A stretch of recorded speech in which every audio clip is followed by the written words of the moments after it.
अपनी भूल स्वीकार कर लो तक्षक, इसी में तुम्हारी भलाई है। विक्रमादित्य, तुम मेरी भलाई के बारे में नहीं, अपनी भलाई के बारे में सोचो, क्योंकि प्राणी सदैव अपने बारे में ही सोचता है।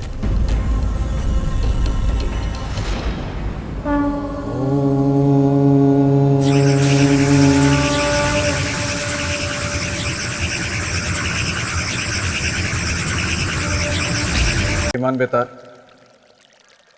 मेरा उत्तर इस प्रश्न में कि क्या सम्राट विक्रमादित्य का परोपकार व्यर्थ चला गया?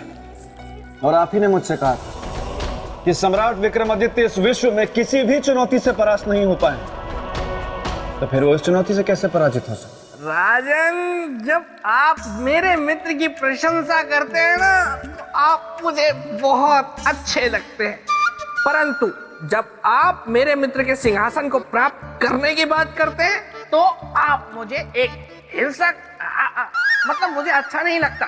इसीलिए मैं रक्षक बनकर इस सिंहासन की रक्षा करता हूँ, और अगर कोई इसे हथियाने की कोशिश करे तो मुझे क्रोध आ जाता है, और जब मुझे क्रोध आ जाता है तो मैं तिलमिला उठता हूँ, और मैं जब तिलमिला उठता हूँ तो मैं शेर का रूप ले लेता हूँ। श्रीमान बेताल, मैं तो कहता हूं कि आप सिर्फ शेर का रूप ही धारण नहीं कर लेते, बल्कि आप हृदय से भी बिल्कुल शेर की तरह निडर, शेर की तरह अडिग और शेर की तरह खूंखार भी। लेकिन श्रीमान बेताल, मुझे ऐसा क्यों लगता है कि जब भी सौंदर्य लेखा आती हैं आप कुछ डर से जाते हैं? मतलब वैसे तो आप शेर हैं, लेकिन जब वो आती हैं तो आप चूहे में परिवर्तित हो जाते हैं। कौन कहता है? कौन कहता है ये? वो तो स्त्री है ना, तो उसका सम्मान करता हूँ। स्त्रियों का सम्मान करना चाहिए, इसीलिए मैं भी कर देता हूँ। वरना डरती वो है मुझसे राजन। डरती है बहुत। क्या बात कर रहे हैं?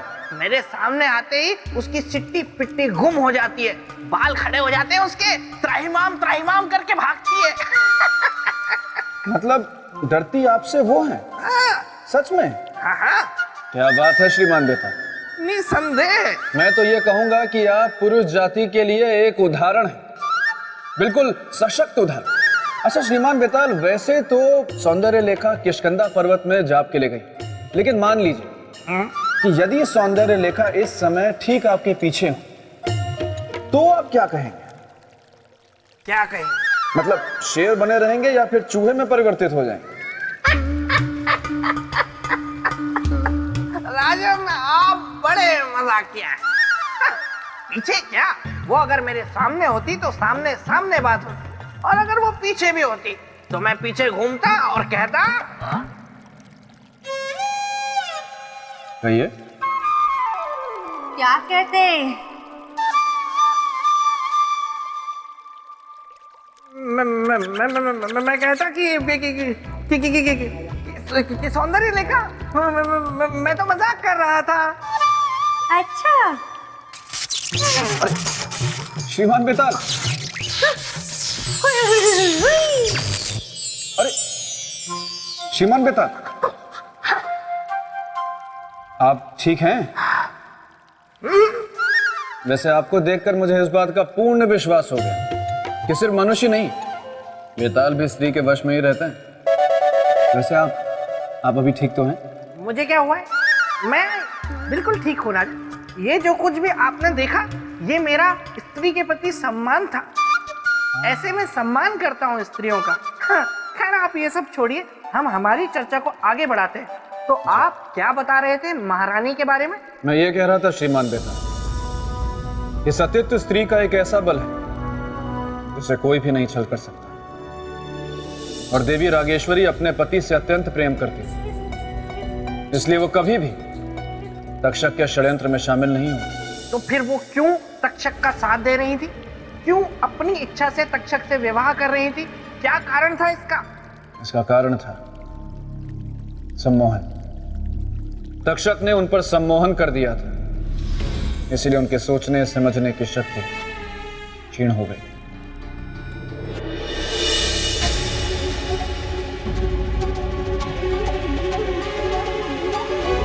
हमारा संदेश सही निकला।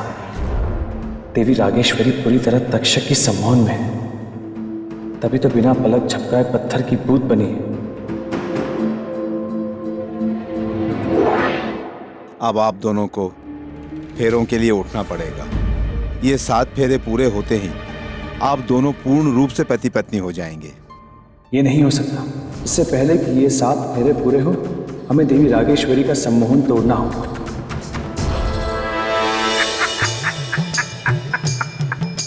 तो राजन, महारानी सम्मोहित है, ये बात तो मेरे मित्र को पता चल गई, लेकिन उस सम्मोहन को तोड़ना कैसे है, ये उन्हें कैसे पता लगा होगा, ये बताइए आप, वो भी अभी, तुरंत। श्रीमान बेताल, यह बात तो जन साधारण जानता है। यदि जिस व्यक्ति पर सम्मोहन हुआ हो, यदि वो धातु के बर्तन में स्वयं को देख ले, तो सम्मोहन टूट जाता है। और अवश्य चक्रवर्ती सम्राट विक्रमादित्य को यह विधि पता होगा और उन्होंने इस विधि का ही इस्तेमाल किया हो।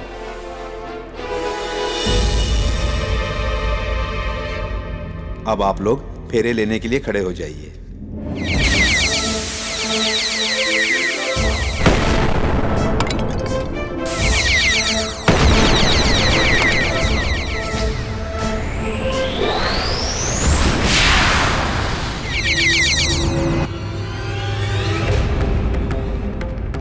ये सब क्या है?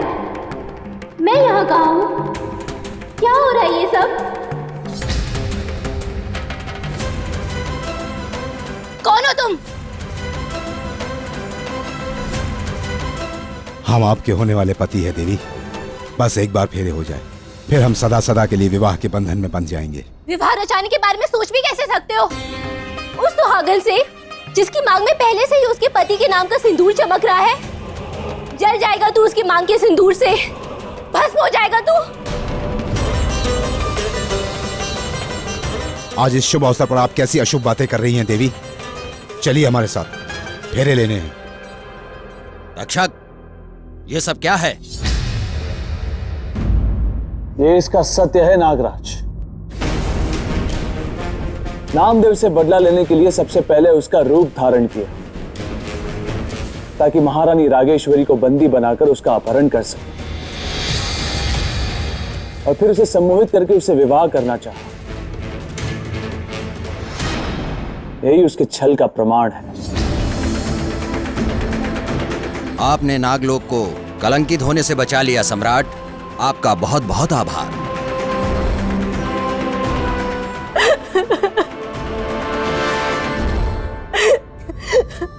प्रभु, तूने हमारी लाज बचा ली।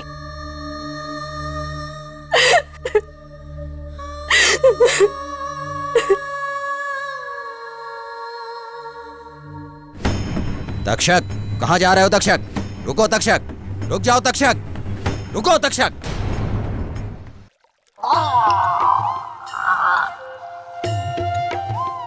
श्रीमान बेताल, ये क्या कर रहे हैं आप? ठीक तो हैं? मैं बिल्कुल ठीक हूँ राजन। मैं तो अपने मित्र सम्राट विक्रमादित्य को नमन कर रहा हूँ। देखा आपने, उन्होंने सिर्फ नामदेव के प्राणों की रक्षा ही नहीं की, बल्कि सती के सतीत्व की भी रक्षा की। तो आप भी मेरे साथ बोलिए, सम्राट विक्रमादित्य की जय। महाज्ञानी महाप्रतापी विक्रमादित्य की जय। मेरे परम मित्र की जय। उनके सिंहासन की जय। और अब मेरे साथ बोलिए, मुझे बोलिए, मुझे मुझे सिंहासन सिंहासन चाहिए? चाहिए। बिल्कुल नहीं। बोलिए। श्रीमान बेताल, आप प्रणाम कर रहे हैं सम्राट विक्रमादित्य को, लेकिन मैं प्रणाम करता हूं आपकी चतुराई को। आपसे अधिक चतुर मैंने आज तक किसी को देखा ही नहीं। ठीक है, आपका प्रणाम मैंने स्वीकार कर लिया।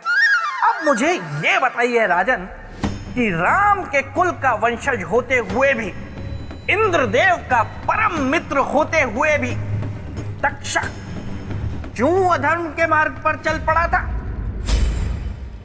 श्रीमान बेताल, कभी कभी मनुष्य के जीवन में एक ऐसी घटना घट जाती है जो उससे भूले नहीं भूलती। और ऐसी घटना मनुष्य के भीतर एक गांठ बन जाती। और ऐसी ही एक घटना कारण थी तक्षक के अधर्म के मार्ग पर चलने की। महाभारत काल में जब पांडवों के लाक्षागृह में आग लग गई थी, तब उस आग के कारण पूरा जंगल जल उठा था। उस जंगल के जीव जंतुओं के साथ साथ उसमें तक्षक की मां की भी मृत्यु हो गई और उसकी मां की इसी मृत्यु ने उसे मनुष्यों का घोर विरोधी बना दिया था। ज्ञान तो है आप में। धन्यवाद। परंतु मेरे जितना नहीं है। राजन देखिए, पाप का घड़ा एक न एक दिन भरता है और फूटता भी है। उसी तरह तक्षक के पापों का घड़ा भर चुका था। तक्षक, तुमने घोर अपराध किया है। तुम दंड के भागी हो। नागराज, तक्षक का अपराध क्षमा के योग्य नहीं है। महारानी रागेश्वरी के साथ इसने छल किया है। सम्राट विक्रमादित्य, आपका न्याय तीनों लोकों में सर्वश्रेष्ठ है, इसलिए इस विश्वासघाती का न्याय भी आप ही करें। तो ये तुच्छ मानव करेगा तक्षक का न्याय, जो इस तक्षक के सामने एक कण के बराबर भी नहीं है।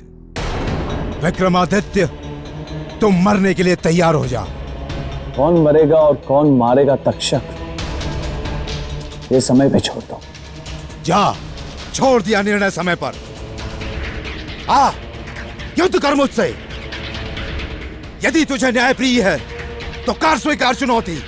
पाप के अंत के लिए इस पापी की चुनौती भी स्वीकार है।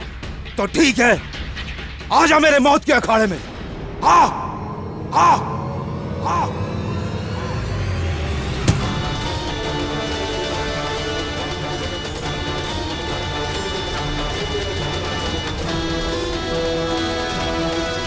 विक्रमादित्य, तूने बहुत बड़ी गलती की है जो मेरी चुनौती को स्वीकार किया है। मेरी चुनौती को स्वीकार करने का मतलब है अपने ही हाथों से अपनी चिता को सजाना। तेरा अंत अब निकट आ चुका है विक्रमादित्य।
अब तू भस्म होगा मेरे विष से। अब देख मैं तुझे कैसे राख बनाता हूं।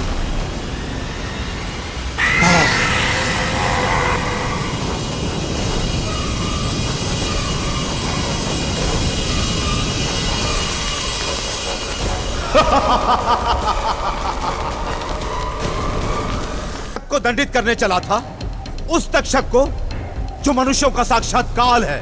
विक्रमादित्य के साथ साथ पूरी मनुष्य जाति भी यह सुन ले कि तक्षक को कोई भी दंडित नहीं कर सकता है, कोई भी नहीं और कभी भी नहीं।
अपनी भूल स्वीकार कर लो तक्षक, इसी में तुम्हारी भलाई है।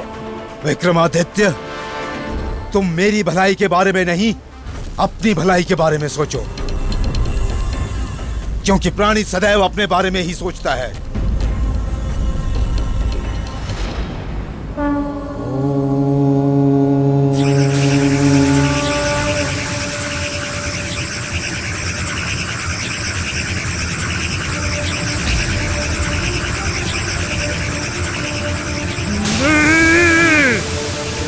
ऐसा नहीं हो सकता। मुझे कोई मानव कभी पराजित नहीं कर सकता। तुम्हारी इस पराजय का मूल कारण तुम्हारा पाप है तक्षक, क्योंकि तुम्हारे पाप का घड़ा भर चुका है। तक्षक, तुमने हमेशा मनुष्यों के साथ छल किया है, उन्हें कष्ट दिया है, इसीलिए तुम्हारा न्याय भी एक मनुष्य ही करेगा।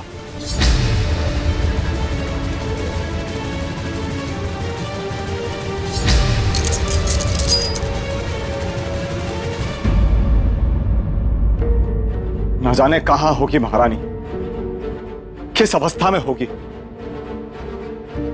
महाराज, महाराज, महारानी आप आ गई, आप कुशल तो हैं?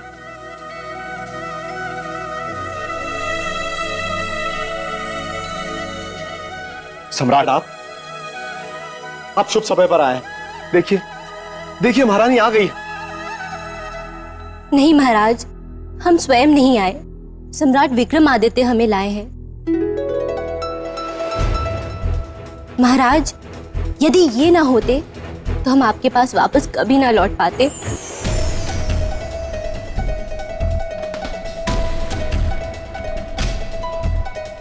धन्यवाद सम्राट, मैं तो आपके उपकार के सामने बोना हो गया।